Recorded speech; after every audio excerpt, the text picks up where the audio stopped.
আমাদের হাতে থাকা কোটা আন্দোলনের সর্বশেষ আপডেট জানিয়ে দিব আজকের ভিডিওতে। কোটা আন্দোলনের 88 এসএসসি পরীক্ষার্থীর জামিন, বিস্তারিত হচ্ছে প্রতিবেদনায়। কোটা আন্দোলনের 88 এসএসসি পরীক্ষার জামিন আদালত। ঢাকা কোটা সংস্থান আন্দোলনকে কেন্দ্র করে সংস্থায় ঢাকা সহ দেশের বিভিন্ন স্থানের হওয়া মামলায় গ্রেফতার 88 এসএসসি পরীক্ষার্থী জামিন দিয়েছেন আদালত। শুক্রবার 2 আগস্ট সাপ্তাহিক ছুটির দিনেও দেশের বিভিন্ন আদালত থেকে এই পরীক্ষার্থীর জামিন পেয়েছে। এদের মধ্যে ঢাকা বিভাগের 55 জন, চট্টগ্রাম বিভাগে 14 জন, খুলনা বিভাগে 6 জন ও রংপুর বিভাগে 3 জন রয়েছে। ঢাকার metro police magistrate Shahidul Alam প্রতীক্ষে আদেশে 37 জনের জামিন দেন।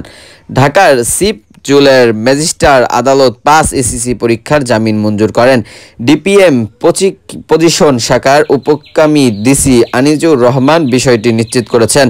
এর আগে শুক্রবার দুপুরে আইন মামলায় থেকে জামিন শুনাশুনির কথা জানানো হয়।